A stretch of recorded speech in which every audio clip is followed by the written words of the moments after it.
The phone call lasted 47 seconds. "I can't do this," Jenna Brooks said, her voice shaking. On the other end of the line, Vance, Billionaire, CEO, the man who had just offered her $80,000. "The money isn't worth my son's dignity," she whispered. Then she hung up. Most people would have taken the money without a second thought. But Jenna Brooks wasn't most people. And to understand why she refused, we need to go back to where it all started. To a cold night, a diner on the edge of town, and a receipt that changed everything. The receipt said $2.50. The tip line? 0. But underneath the plate was a folded note that would change everything. This is the story of Jenna Brooks, a single mother working night shifts at a dying diner, and the billionaire who tested her in the most unexpected way. Elegant handwriting. 5 words that stopped her heart. "You passed. Come see me." Below it, an address. Vance Global. 10 a.m. tomorrow. She looked up, but the man in the midnight black suit was already gone, swallowed by the rain and neon glow outside Maple Lantern Diner. Her throat tightened. She knew exactly who he was. Vance. The billionaire who built empires while others built excuses. The man whose face graced magazine covers with headlines like "The Mogul Who Never Smiles" and "Ruthless Genius." Inside Vance's empire, he'd sat in her section for 90 minutes, watched her, studied her like she was a puzzle he needed to solve, and then left her nothing. Not a single dollar. Just a note that could change her life or destroy it. Maple Lantern Diner sat on the edge of town where hope went to die over burnt coffee. Jenna had worked here for 6 years.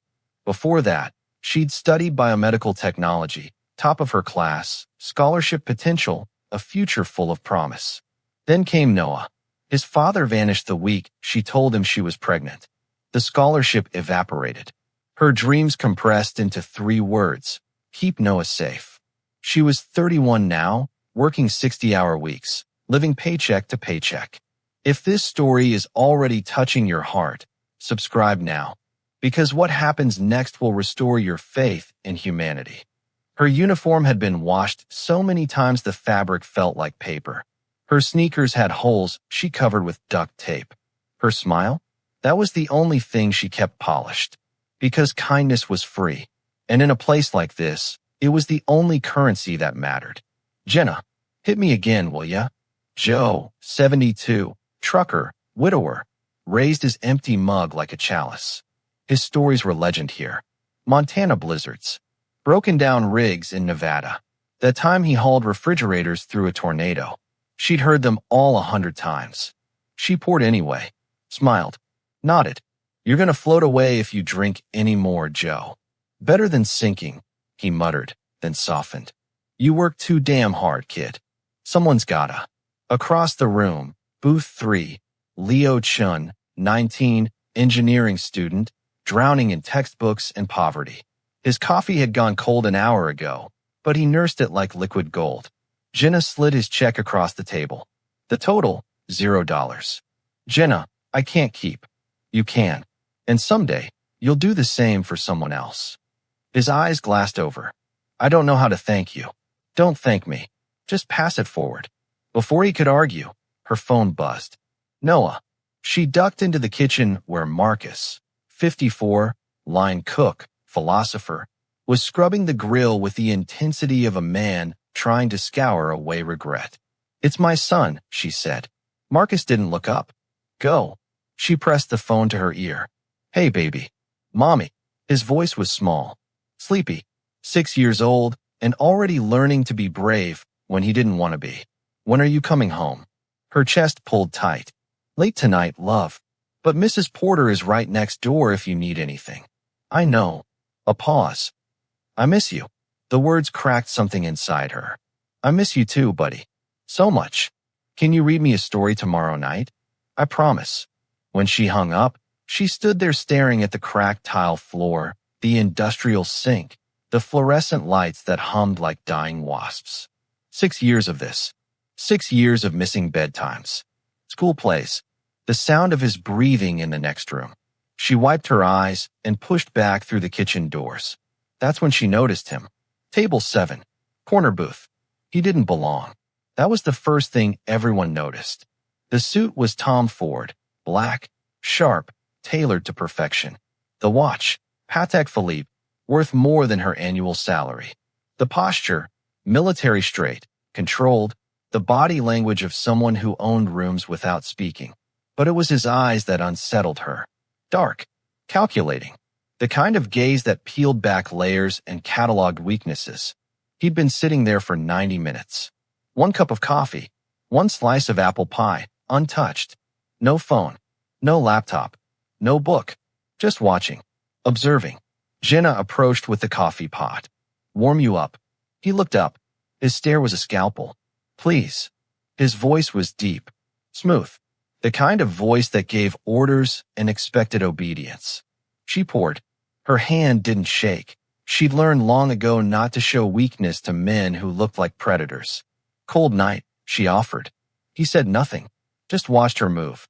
Watched her refill Joe's cup. Watched her smile at Leo. Watched her answer her phone in the kitchen. Testing her. She didn't know it yet, but every move she made was being weighed, measured, cataloged. At 10:47 p.m., he stood, paid his bill at the register, exact change. Left 0 tip. Walked out into the rain without a word. When she cleared his table, that's when she found it. The note. White. Crisp. Folded once. Her name on the outside in handwriting so precise it looked printed. For the woman who remembers names. Inside. You passed the test. Come to Vance Global tomorrow. 10 a.m. Ask for Cole Vance. This isn't charity. This is a proposal that will change your life. Don't ignore this. Below it, a business card. Cole Vance. Founder and CEO, Vance Global. Her hands shook. She knew that name. Everyone did. Cole Vance.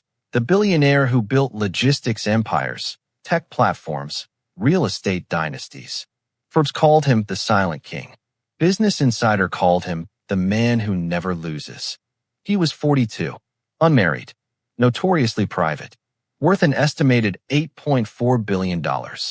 And he'd just sat in her diner for 90 minutes, left her nothing, and told her to come see him. Her first thought, scam. Her second thought, prank. Her third thought, what if it's real? She slipped the note into her apron and finished her shift in a fog. By the time Jenna got home, it was 2:38 a.m. The apartment was dark except for Noah's nightlight, a plastic moon that glowed soft yellow. She stood in his doorway, watching him sleep. He was curled around his stuffed dinosaur, hair tangled, face peaceful in a way that made her chest ache. This was why she did it. Everything was for him. Her phone buzzed. Email notification. She opened it, squinting at the screen. Subject, urgent, tuition adjustment notice. Her stomach dropped. She read it once, twice, 3 times. Dear parent/guardian. Due to facility upgrades and enhanced curriculum implementation, tuition for the upcoming semester will increase from $1,100 to $2,650. Payment is due by January 15th. Thank you for your continued support. $2,650. Her bank account, $287. She sat on the edge of her bed and stared at the wall. Noah couldn't transfer schools. His teachers knew him. His friends knew him. The counselors understood his anxiety, his quietness, the way he needed extra time to warm up to people. It was the only stable thing in his life after his father abandoned them. She couldn't take that away. But $2,650? She didn't have it. Wouldn't have it. Not in 2 weeks. Not in 2 months. The note in her pocket felt heavy. She pulled it out. Read it again. This is a proposal that will change your life. What kind of proposal? What could a billionaire possibly want from her? She thought about ignoring it, throwing it away, pretending it never happened. Rich people didn't help poor people without wanting something. That was the rule. But then she thought about Noah, about the school email, about the $287 that wouldn't stretch no matter how hard she tried. If there was even a 1% chance this could help him, could she really walk away? She lay down but didn't sleep. She stared at the ceiling and thought about the father who left, about the dreams she'd buried, about 6 years of drowning slowly while pretending to swim. At 6:15 a.m., Noah crawled into her bed. His hair was a mess. His eyes half closed. He pressed his face against her shoulder. "Mommy, did you sleep?" "I did, baby," she lied. "I had a dream you were happy." Her throat closed. She pulled him closer. "I am happy, because I have you. Are you going to work today?" "Not until tonight. We have the whole day." He smiled and closed his eyes again. She held him and stared at the wall and made her decision. She would go to Vance Global, not because she believed in miracles, not because she thought a billionaire would save her, but because refusing to try felt like giving up. And she'd promised herself she would never do that. Vance Global Tower didn't touch the sky. It owned it. 49 stories of steel and glass, reflecting clouds like a mirror that judged the world below. Jenna stood across the street for 15 minutes, unable to move. She wore the only professional outfit she owned, a blue blouse from a thrift store, black slacks that were too short, shoes she'd polished until the cracks didn't show. Her reflection in the tower's glass looked small, insignificant. She crossed the street. The lobby smelled like power, leather, expensive cologne, fresh orchids in vases that cost more than her rent. Marble floors. A reception desk carved from a single piece of black stone. The woman behind it looked up. Her smile was professional. "Cold. Welcome to Vance Global. How may I assist you?" "I'm here to see Cole Vance." The smile didn't falter, but something shifted in her eyes.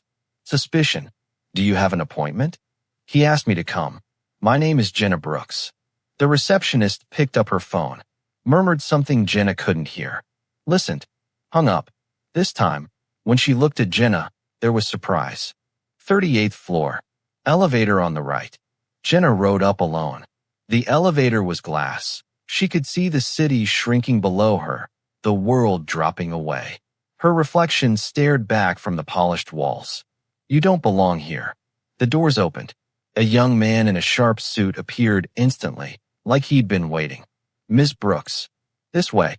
They walked past offices where people sat behind computers worth more than her car, past conference rooms with views that stretched to the horizon, past art that probably cost 6 figures.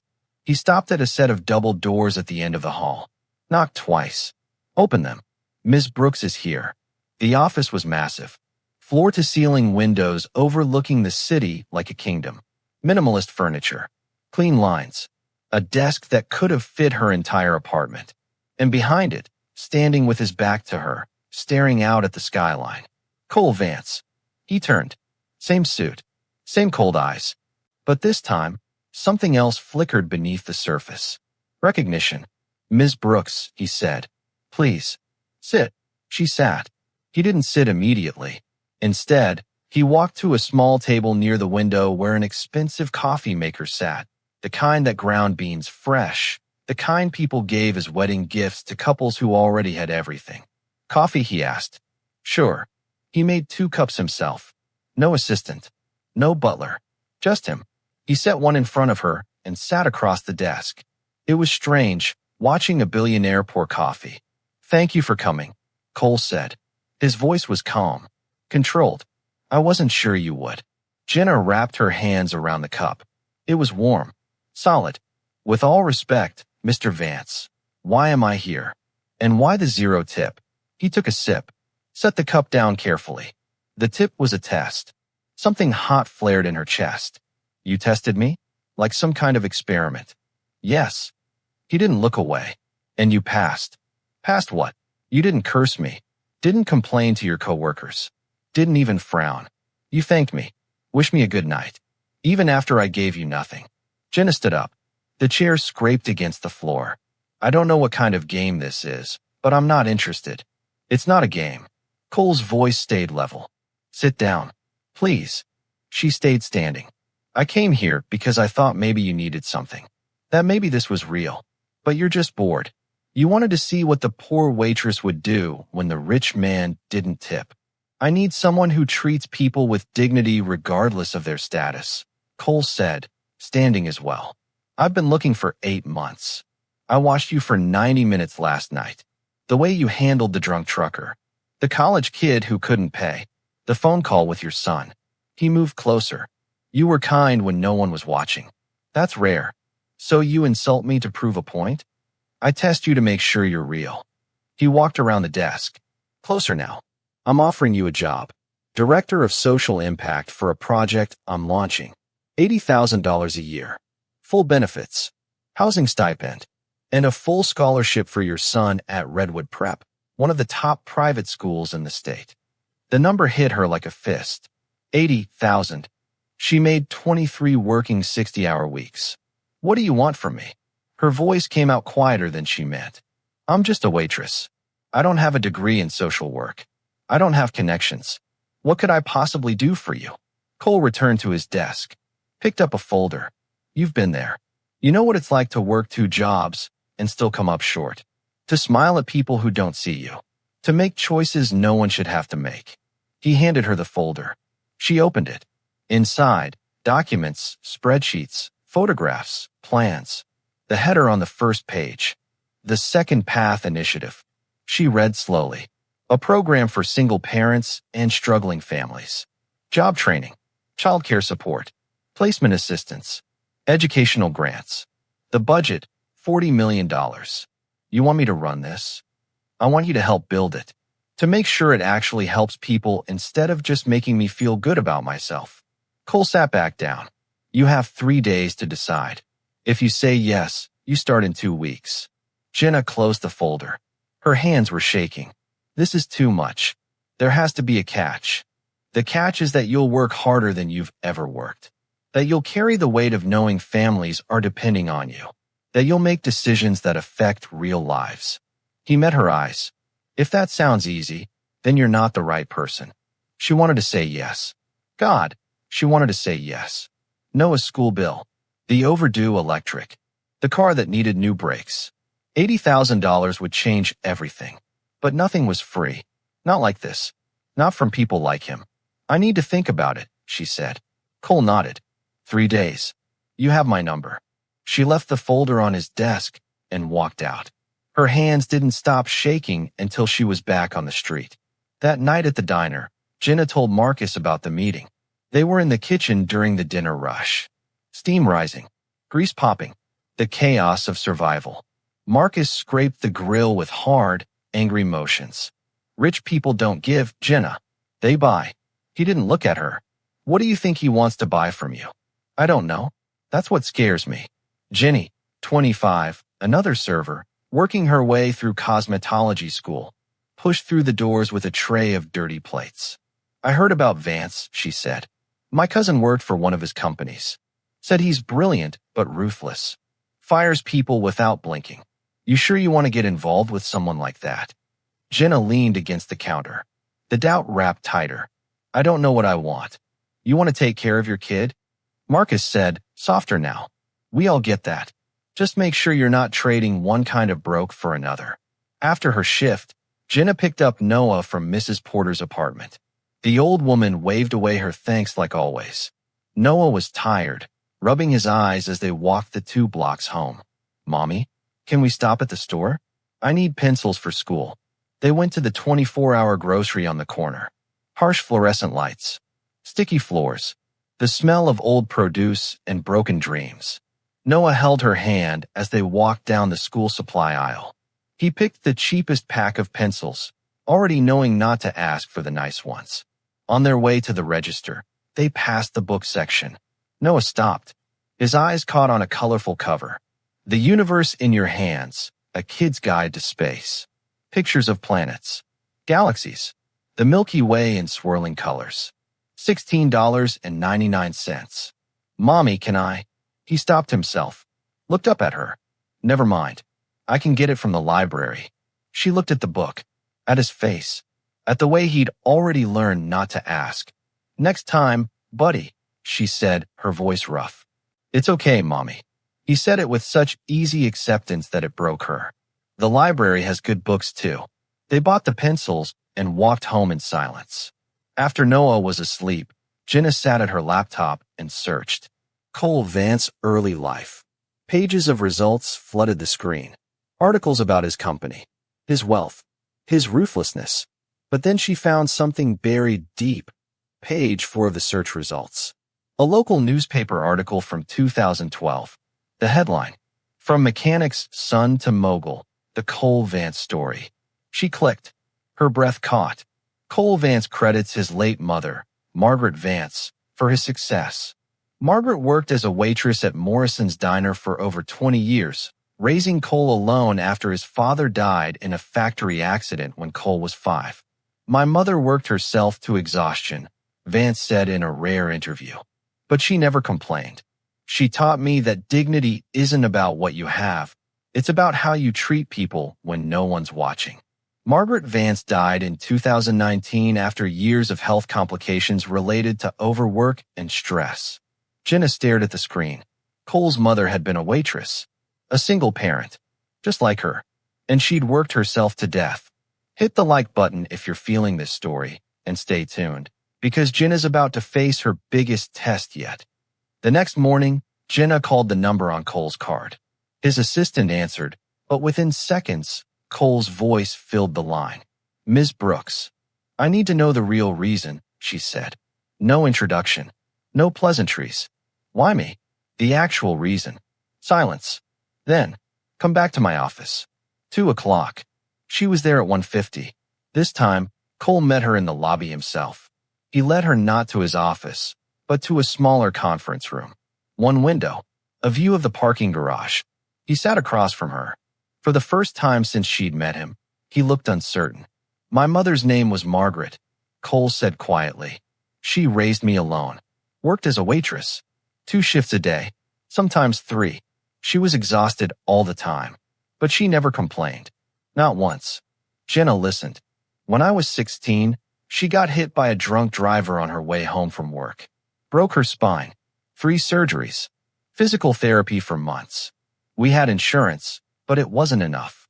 We were going to lose everything. His voice was steady, but his hands were folded tight. There was a man who used to come into Morrison's every morning. My mother said he was poor, worked construction, could barely afford breakfast. But when he heard what happened, he organized a fundraiser, got the whole neighborhood involved, raised enough to cover most of the bills. He looked out the window. My mother tried to find him afterward, wanted to thank him, pay him back, but he was gone, moved away. She never got to thank him. It bothered her for the rest of her life. Jenna felt something shift. And you're looking for him? He died 6 years ago. I found out too late. Cole turned back to her. But I saw in you what my mother saw in him. Dignity without arrogance. Kindness without expectation. She used to say he always remembered her name, even though she was just the woman who poured his coffee. He leaned forward. You do the same thing. You see people. So this is about your mother. This is about honoring what she valued. What she taught me. His voice was firm. I'm not choosing you because you're poor. I'm choosing you because you're good. There's a difference. Jenna wanted to believe him. God, she wanted to. But belief had burned her before. What if I fail? What if I'm not good enough? My mother wasn't good enough by society's standards, Cole said. Never finished college. Worked minimum wage her whole life. But she was good, and that's what matters. Jenna sat with that. I need to talk to my son. Of course. That night, Jenna made Noah his favorite dinner. Mac and cheese from a box. Hot dogs cut up in it. The meal of champions in their world. After they ate, she sat him down on the couch. Noah, I need to talk to you about something important. He looked up with those serious eyes, too old for 6. Okay, Mommy. She told him about the job offer. About the money. About the school. She kept it simple. Would we have to move? He asked. No, baby. Same apartment. Same neighborhood. Would you still work at night? No. I'd work during the day. I'd be home for dinner every night. His face lit up. Really? Really? He threw his arms around her neck. Then you should do it, Mommy. I miss you at dinner. She held him tight, her throat closing. Okay, I will. But the next day, everything fell apart. Someone at Vance Global talked to the press. Maybe the receptionist. Maybe an assistant. Didn't matter who. A local news blog ran a story. Billionaire Vance plucks diner waitress for high-paying job. What's the real story? The article was full of speculation. Questions about why a successful CEO would hire someone with no experience. Implications about their relationship. It stopped just short of saying anything actionable, but the insinuation was clear. By that afternoon, everyone at the diner knew. Marcus wouldn't look at her. Jenny kept giving her sad, pitying glances. Even Bob, the owner, pulled her aside. Jenna, I don't know what's going on with you and that man, but be careful. People are talking. There's nothing going on. It's just a job. Bob clapped her on the shoulder. I believe you, kid. But the world's not kind to people who rise too fast. The worst part came that evening. Noah's teacher called. Some of the kids at school had heard their parents talking. They were teasing Noah, calling her a gold digger, saying she was after his money. Noah didn't understand the words, but he understood the tone. He came home crying. Mommy, did I do something bad? Drop a comment right now. Would you refuse $80,000 to protect your child? This is the moment that defines everything. She held him in her lap, wiping his tears, feeling rage and shame twist inside her. No, baby, you didn't do anything wrong. Then why are they being mean? Because people don't always understand. But it's going to be okay. After Noah fell asleep, she called Cole. Her voice was steel. I can't do this. Jenna, the money isn't worth my son's dignity. I'm sorry. Goodbye. She hung up before he could respond. The next morning, there was a knock on her door. Jenna opened it and froze. Cole Vance stood in the hallway of her apartment building. A billionaire in $1,000 coat, standing in a hallway with peeling paint and flickering lights. May I come in? He asked softly. She hesitated. Let him in.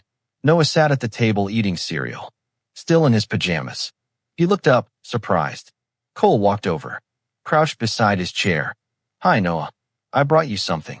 He pulled a book from his bag. The space book. The one from the store. Noah's eyes went wide. How did you? Your mom told me you liked space, Cole said gently. Noah looked at Jenna, uncertain. She nodded. He took the book carefully, like it might break. Thank you, Noah whispered. Cole stayed crouched there. I level with Noah. Your mom is the bravest person I know. She said no to a lot of money because she loves you. She wanted to protect you. That's what real parents do. Noah's lip trembled. But the kids at school said. The kids at school don't know what they're talking about. Cole's voice was gentle but firm. My mom was like your mom. She worked hard. People looked down on her sometimes. But I was proud of her. And you should be proud of your mom. She's a good person. Don't let anyone tell you different. Noah nodded, tears running down his cheeks. Cole stood, turned to Jenna. I'm handling the newspaper. They'll print a retraction. And I've already called Noah's school. If any child harasses him again, there will be consequences. He met her eyes. If you walk away, I respect that. But know this, you're not doing this for money. You're doing this so other families don't have to feel what you're feeling right now. Your son will be proud, not because you're rich, but because you help people. He walked to the door, stopped. 3 days, Jenna. That's what I said. You still have one left. After he left, Noah climbed into her lap, still holding the book. Mommy, is he nice? She thought about it. Yeah, baby. I think he is. Then maybe you should help him, like you help people at the diner. She held her son, looked at the book in his hands, thought about Margaret Vance, who worked herself to death so her son could have a chance. About the man who helped when no one else would. About the weight of kindness passed from stranger to stranger. Maybe belief wasn't about trust. Maybe it was about hope. And maybe hope was worth the risk. That night, Jenna couldn't sleep.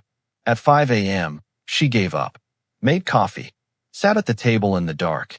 At 6:30, Noah wandered out, rubbed his eyes, climbed into her lap without a word. Mommy, can I ask you something? Always, baby. If you can help other kids like me, why don't you? Simple question. Shattering answer. She looked at him. You're right, she whispered. I should. At 7 a.m., she called. Cole answered on the first ring. I'm in, Jenna said. But I have conditions. Name them. 6-month trial. I don't take the scholarship for Noah until I've proven I can do the job. I keep working 1 shift a week at the diner, so I never forget where I came from. And every decision about the program goes through me. I'm not a figurehead. If I do this, I do it right. Brief silence. Then, deal. You're tougher than I thought. I learned from being broke. When can you start? 2 weeks. I need to give Bob proper notice.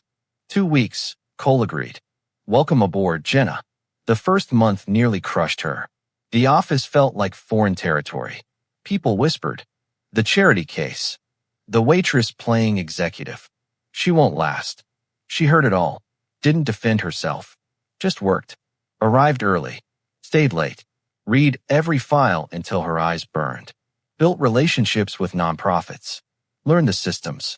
Made it real. The Second Path initiative launched 6 weeks later. Not just handouts. Real support.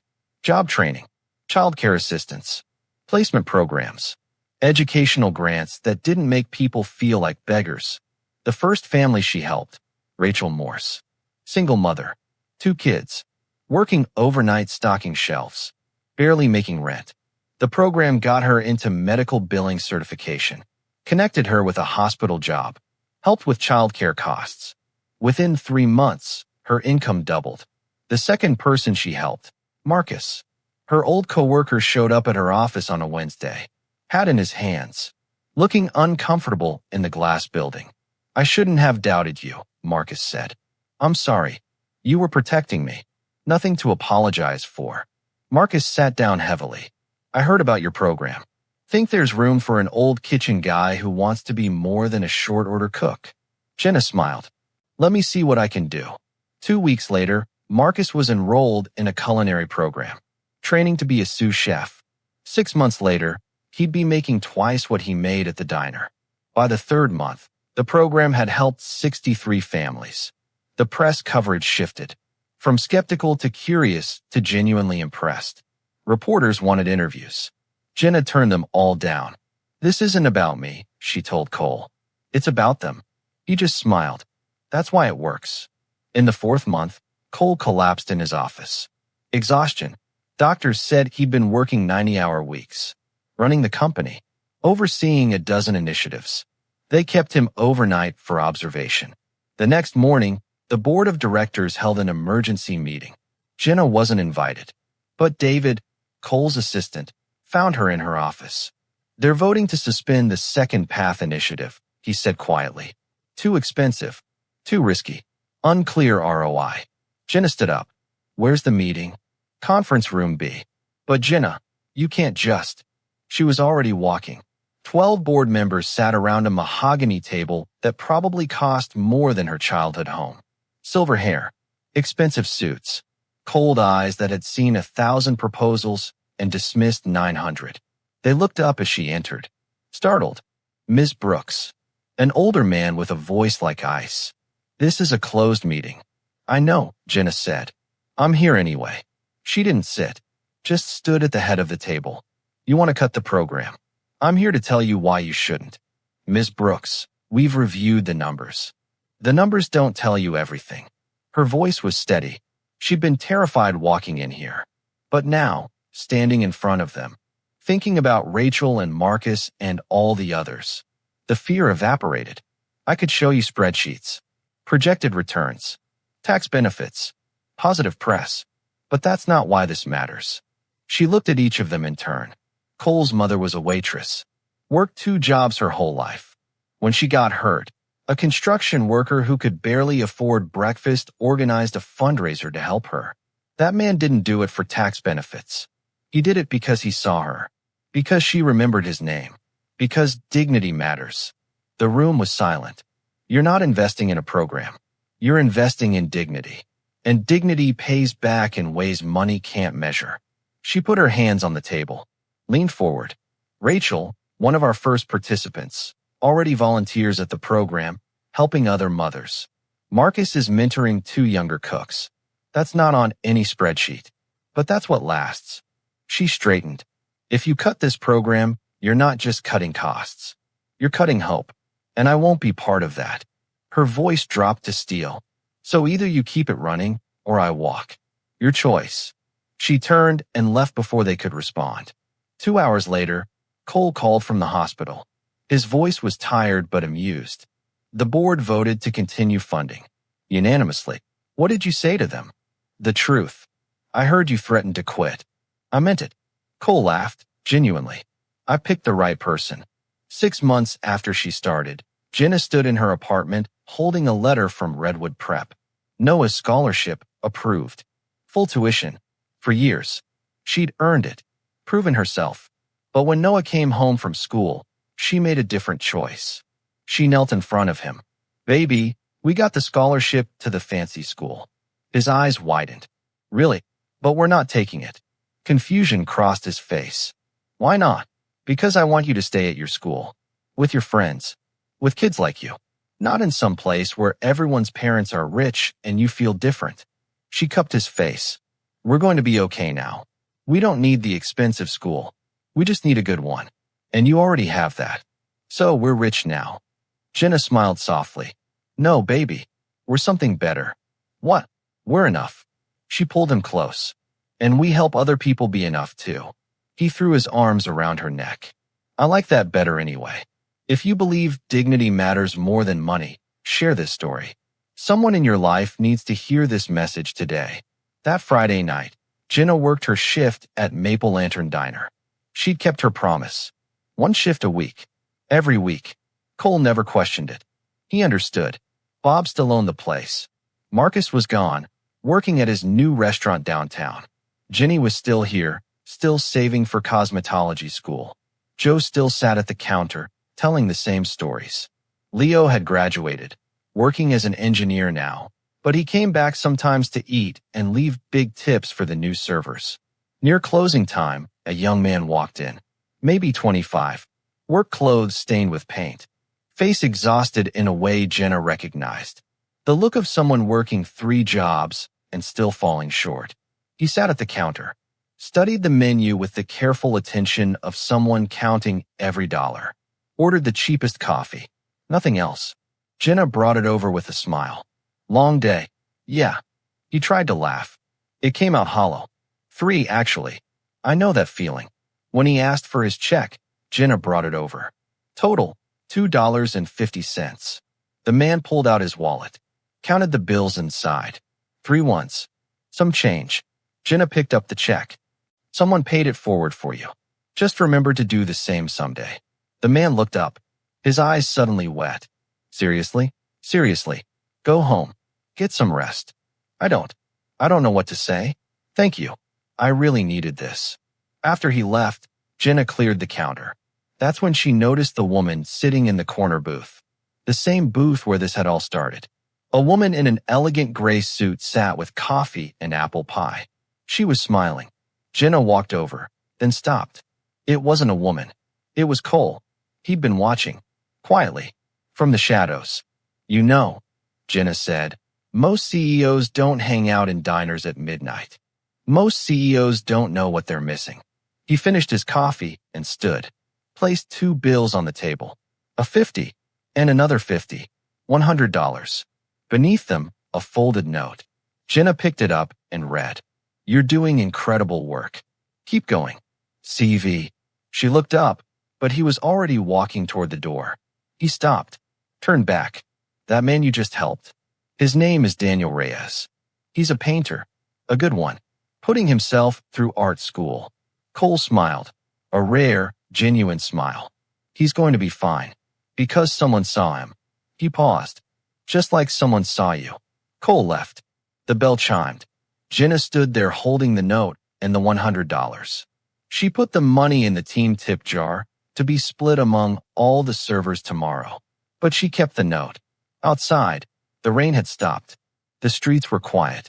Jenna locked up the diner and walked to her car, the old sedan that still needed new brakes but would hold on a little longer. Her phone buzzed. Text from Noah. Love you, Mommy. See you in the morning. She smiled. Texted back. Love you too, baby. She got in her car, started the engine, sat there for a moment. Some tips weren't measured in dollars. Some tips changed lives. And some tips kept changing them, rippling outward in ways you could never predict. From Margaret Vance to a construction worker. From that worker to Cole. From Cole to her. From her to Rachel and Marcus and Daniel and dozens of others. Hundreds, eventually. Thousands, someday.